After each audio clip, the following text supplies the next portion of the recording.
Well, hello, everyone. Welcome to my weekly Facebook Live. Nice to see you. Well, I can't really see you, but you can see me. And tonight we are talking about intermittent fasting. And I know that there were some comments. And so if you have any questions, you can leave them and I'll try to get to them later on. But I wanted to talk about something that I do all the time, and I figure that probably a lot of you do it as well. I am not an expert by any means, but I will share some things that worked for me when I was in a stall before I was hypothyroid, or when I found out I was hypothyroid and what worked for me. And there's different ways to do it. So first off, I always like to welcome you to say hello, share where you are watching from. And say if this is your first time or not. I'd love to know. Welcome, Tanya and Caroline and Cynthia and Heather and Chris and Dawn. No sound. Oh no. Can everybody hear me? Oh no, that's not good. Maybe I should unplug this. Let's see if this works. Let me take my earbuds out. Hi, Jennifer. Can you guys hear me? Somebody said there was no sound, so I don't know if I should take my earbud out. Hey, Canada, Myra, first time. Nice. Thank you for watching.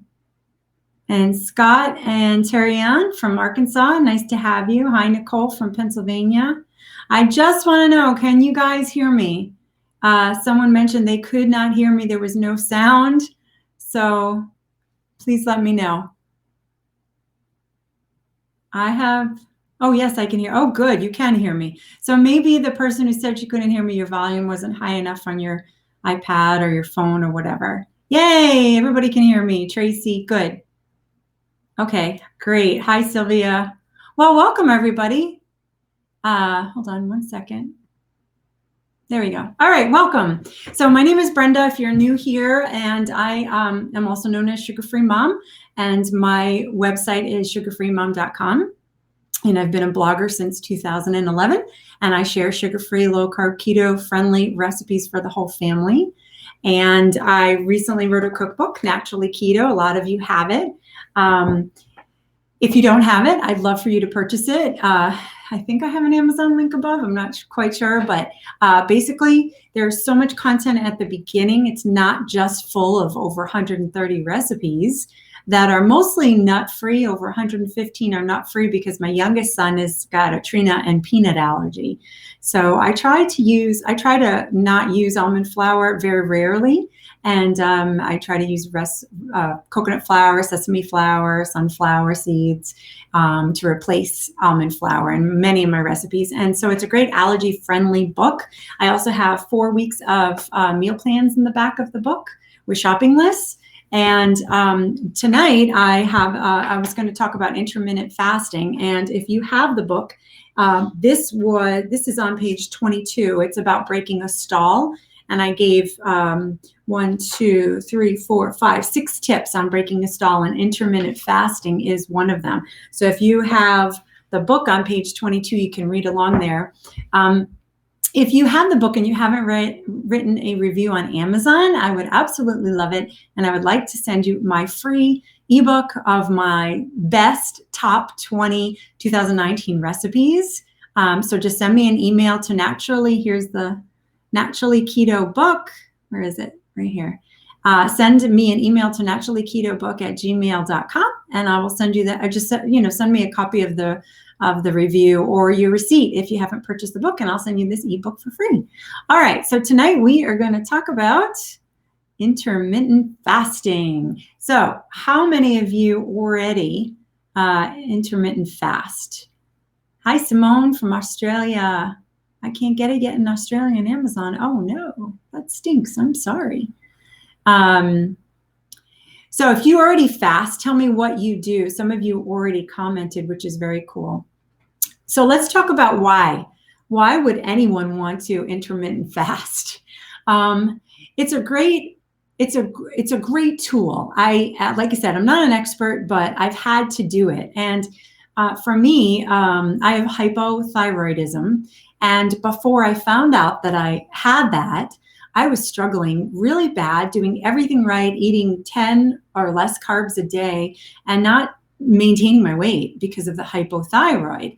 So I started incorporating intermittent fasting. And so you can do it many number of ways. But the benefits I wanted to talk about first is because it really can help you if you're in a stall. It can really help you to break through the stall and just see a little budge in your weight if you've struggled. It really also helps, like if you've cheated, or I don't even like to use the word cheated, but if you have had a high carb day where you really ate too much, too many carbs, you went overboard, you just had a bad day. The next day, fasting is fabulous to remove some of the glucose reserves in your body, like all that stored up stuff. Exercise is another great way to do that. So I highly recommend intermittent fasting. So I wanted to share with you some ways to fast. Before I do that, I wanted to share with you a resource that I read that really helped me. This is from Jimmy Moore and Dr. Jason Fung. It's a complete guide to fasting. And they have a whole bunch of different protocols that you can follow, but it's definitely worth a read to learn more about why fasting is so beneficial. But like I said, I'm just looking in my book. It really can help boost your brain health. It can really, like I said, already reduce or remove a lot of the glucose stores in your body. And I've even read that it can actually lower risk for Alzheimer's, which is amazing. But if you're not in ketosis and you just started keto, it can actually get you into ketosis much quicker than if you're just, doing keto and it's not coming along. Fasting is a great way to do that. So there's tons of benefits, but I do it because, for one, I was never a big breakfast eater, so it comes really naturally to me. I really enjoy it. I just enjoy having my coffee in the morning, and we'll talk about what breaks a fast and what doesn't, but let's talk about the different methods for fasting first. Let me put this one on the screen. So some people, and this was also in this book, the guide, here it is, Dr. Fung and Jimmy Moore. Some people do 24-hour fast. So you just do it a couple times a week where, say your last meal was at 6 p.m. on Sunday night, but you would fast through for 24 hours until 6 p.m. the next night and just have your dinner. You can change your times up, but I used to do that. I used to do that every Monday, and it really helped me maintain my weight. It wasn't enough for me for weight loss when I was gaining weight on a ketogenic diet because of the hypothyroid. So that didn't work for me, but I know many people do that and really stick with one meal a day, or OMAD it's called, and they just do that all day. I have a friend who lost a lot of weight and is still doing that, eating one meal a day and just has her coffee in the morning and sticks with one meal a day. So if it works for you, great. I found it was easy once a week, but like I said, I didn't want to do it more than once a week, so it didn't really work for me to lose weight.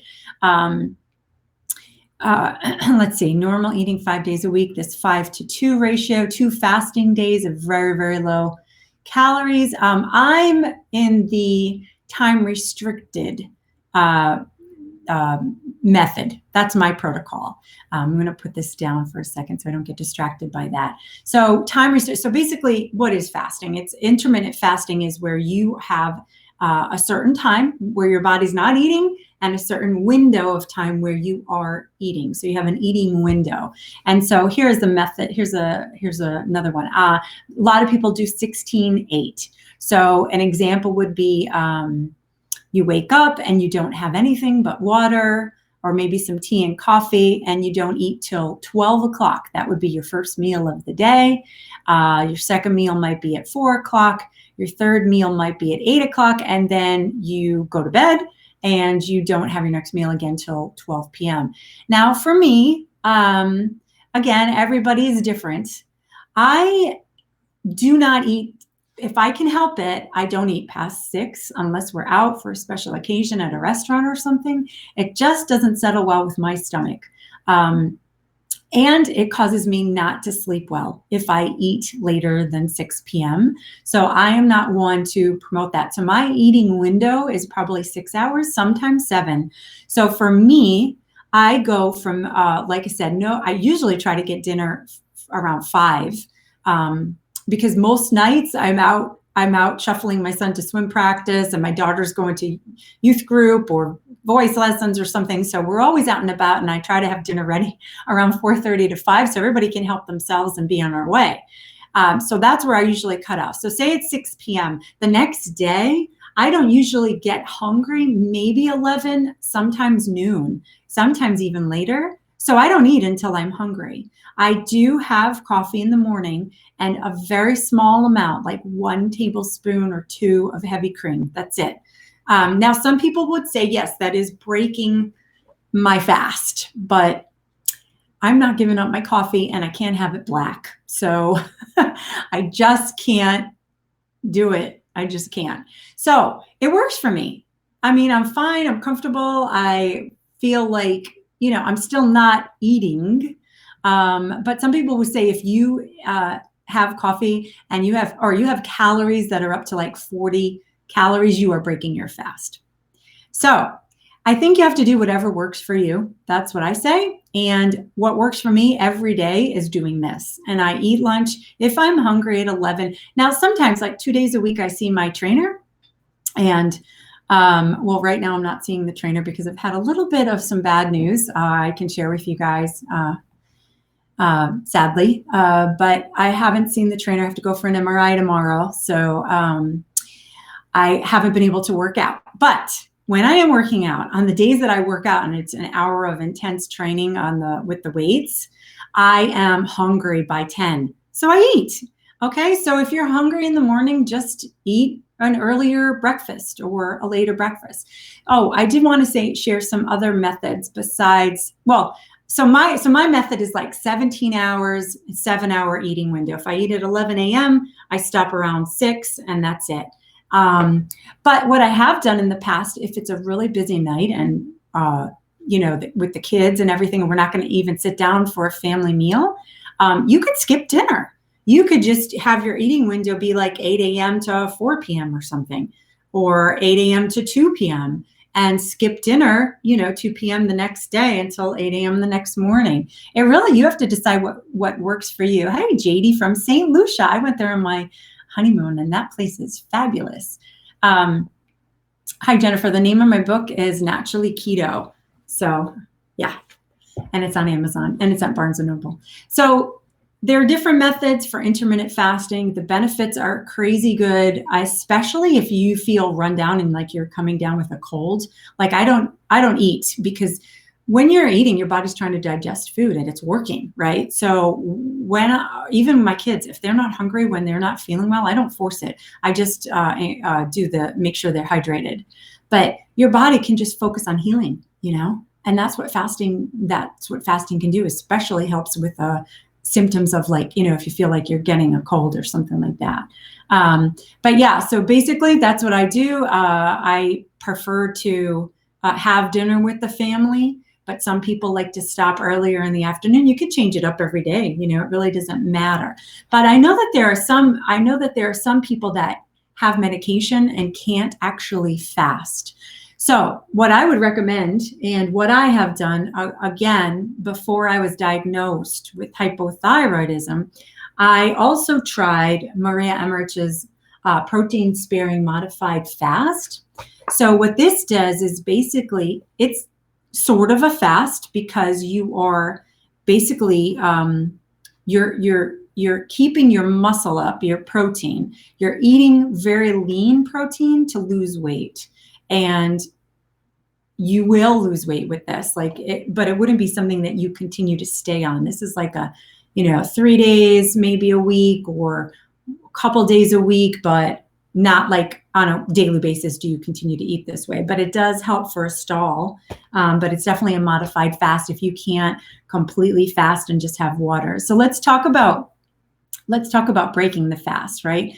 So hopefully if you are fasting, I'm just looking at some of the comments, you are still eating keto and you're not getting off your fast and then eating a high carb meal, right? Yeah, that wouldn't be good because you're kind of defeating the purpose of all the healing that your body's doing when it's fasting. So I would say that if you're not on the ketogenic diet, which I'm sure that most of you are, maybe you're low carb. Thanks, Kim. She loves my cookbook. Thank you. Yeah, if you're just low carb, that's fine too. Fasting can help. I mean, Dr. Fung in this book really, says that low carb, keto eating. I mean, he doesn't force a certain way, but he's talking about reducing the carbs, so you don't defeat the purpose of what fasting can do. I've never done any long extended fasts. Well, I think I did a couple of years ago, and I've heard that some people do it every season, where they go up to like a 3-day fast seasonally, because it can really help just to clean out your body and everything, and just help with the healing process and restoring everything. But what was I going to tell you guys about? Basically, I can't remember. All right, what's this slide?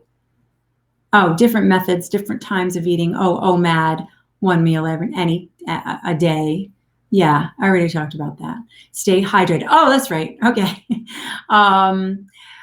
What breaks a fast? Like I said, so some people say, if you have anything that's 40 calories, then you're breaking your fast. So some people just have water, and it's just water fast through that time in the morning. But I think black coffee and tea are fine if you put nothing in it. Like I said, I put a little bit of heavy cream in there, but that works for me, and it holds me over until 11 or 12.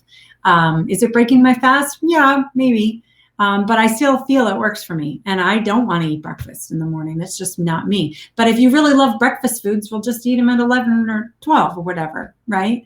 Bone broth is something else that people disagree with. I believe that it would also be breaking your fast because it's a protein, and I don't know. I don't remember how many calories are in the bone broth, but I believe that you can still spike your insulin with the bone broth. So I believe that is breaking your fast as well. All right. So any questions? Yeah. Ratna says, I do intermittent fasting when I've had more carbs than I should, or I'm bloated. Yeah, it totally helps. I agree. And Maria says, I just started. I don't eat until 1. That's great. And then until 7. That's good. Yeah. And Susan stops eating at 6 and resumes at 10. That's great. And Nicole stops at 10, goes till noon. I feel great, not thinking about food. Yeah, it is really nice. Yeah. Oh, I forgot to show you guys the shirt my son made, and I linked to it above. Look how cute this is. Don't blame the butter for what the bread did. Isn't that cute? He knows that was my favorite saying. So he made a shirt for me, and you can get one too on Amazon. He gave me a link, so you guys can get one too. Isn't it cute? It's like my favorite saying of the whole world. Don't blame the butter for what the bread did. Hey, Robin, I'm glad to have you for your first time here. And Chad says you can hear me. I'm so glad. I was really worried that you guys wouldn't hear me. Well, yeah. So how many people have lost weight intermittent fasting? You haven't gotten my cookbook yet, Debbie. That's okay. Hopefully you can get it soon. All right. So Scott and Terry Ann said, someone mentioned to me that you should have nothing at all during fast except water. It's true. I mean, but I know that I probably wouldn't stick with it as much if I didn't get to enjoy my coffee in the morning. So I guess you just got to see. I mean, maybe I actually not tried just not having coffee in the morning. I love my coffee, so I haven't tried that. So I know some people just stick with water, but it is true. I probably am breaking my fast a little bit, but I feel like I'm still getting the benefit. So even if I have my coffee at 8 a.m. and the last time I ate was 6, I'm going, 14 hours. So Ellen says I stopped in around 6 or 7 and I don't eat again till 12 to 1. Yeah, good. Great. Misty, you've lost 60 pounds. That's fantastic. Jolie, you can start from the beginning of the podcast once we're done live. Right now you're in the middle of it, but once we're done live, you can play from the beginning. Sorry. Yeah. And Dusty says 16-8 mostly throughout the week. Decided today to just continue my fasting until tomorrow because I got busy and didn't eat. Wasn't really hungry. Isn't that awesome? I think that's great when that happens. Yep. Tammy has a 12 to 7 eating window. Fantastic. Sherry says, we certainly agree about cream and coffee. I cannot drink it without it. I know. I love it too much. Works great for me. Drinking black coffee in the morning, Susan? Oh, more power to you. I wish I could. Tracy asks, how does this work? As I thought your body stores fat because it thinks you're starving. No, it actually is not in starvation mode. There's a whole thing here on, I can't remember where it is, but it's in this guide, right? But some people think I have to put my glasses on to read this. I think it was thought long ago that it thinks your body's in starvation mode. I think the issue is that when you eat, these are blue blocking glasses in case you're wondering why they're yellow. Blue blocking for the time because I'm always on the computer. But basically, if you're giving your body a little bit of food, like I think that, if you were to eat some food during that chart that showed like 500 calories, I think your body would think it was starving. But because you're not eating any food at all, and I wonder if my friend Dr. Ken Berry is here. Maybe he's watching. He's got so many. Dr. Ken Berry has so many YouTube videos, and I think he has a ton on fasting. So he'd probably chime in as well. But basically, because you're not eating any food at all, it's just a process for your body to heal and clean yourself out, clean yourself from your glucose stores. But of course, I can't find the whole piece where the busting the myth. Here it is. Chapter 3, busting the myths of fasting. Fasting puts you in starvation mode. Starvation mode is the mysterious boogeyman, always raised to scare us away from missing even a single meal. Why is it so bad to skip a meal? Let's get some perspective here. Assuming we eat 3 meals a day over 1 year, that's a little over 1,000 meals. To think fasting for 1 day, skipping 3 meals of 1,000 will somehow cause irreparable harm is simply absurd. So the idea of starvation mode refers to the notion that our metabolism decreases severely, and our bodies shut down in response to fasting. We can test this notion by looking at the basal BMR metabolic rate, which measures the amount of energy that our body burns in order to function normally, to keep the lungs breathing, heart pumping, digestive system working, and so on. So most of the calories you spend each day are not used for exercise, but for those basic functions. So calorie restriction has been well documented to cause dramatic reduction in BMR. Let's see, So, in fact, metabolism revs up, not down during fasting. This makes sense from a survival standpoint. If we do not eat, our bodies use our stored energy as fuel so that we can find more food. And that's why you can get into ketosis quicker when you're fasting, much quicker than eating just keto, to get there. When food intake goes to 0, fasting, our body obviously cannot take BMR down to 0. We have to burn some calories just to stay alive. Instead, hormones allow the body to switch energy sources from food to body fat. And that is precisely why we carry body fat, to be used for food when no food is available. So by feeding on our own fat, we significantly increase the availability of food, and this is matched by an increase in energy expenditure. So at least I found it that fasting does not mean starvation. Yeah. So at least I found it. I'm so glad I did. All right. Let's see if there's any other questions. and I will end. Oh, Debbie asked, do you use sugar-free cream? I don't use anything in my coffee except heavy cream. David asked what coffee creamer to use. I don't use any coffee creamer, just heavy cream, a tablespoon or 2. I used to put, I have to confess, I've actually been sweetener free since January 1st. Can't believe it myself, because I would always put in vanilla cream stevia, liquid stevia in my coffee. And then when I would have seltzer during the day, I'd put a little lemon stevia or some of the water drops, and it was constant. But I have noticed that even though I have stopped the sweeteners, it really hasn't affected me either way. It's not like I think not having the sweeteners hasn't made me crave sweeteners, or having the sweeteners when I did that really make me crave? No, I've never found cravings with stevia. So I can't say that it's actually helping or hindering. But I think if you're someone who, has an issue with cravings and still having cravings on a keto diet, then I would say remove all sweeteners. It may help. And Shauna says, I love all your posts and share quite often in our group. Thanks so much. I appreciate that. Tonight I am drinking my Perrier Lime. My husband got these at BJ's. They are so good, so yummy. I'm going to have a sip right now. All right. Well, I would love to know if you have any topics that you'd like to discuss next week, next Thursday. I hope you're subscribed to my email, because next week I cannot do 7 p.m. at night. I have to do earlier in the day. I have a volunteer thing for one of my kids that I have to go to.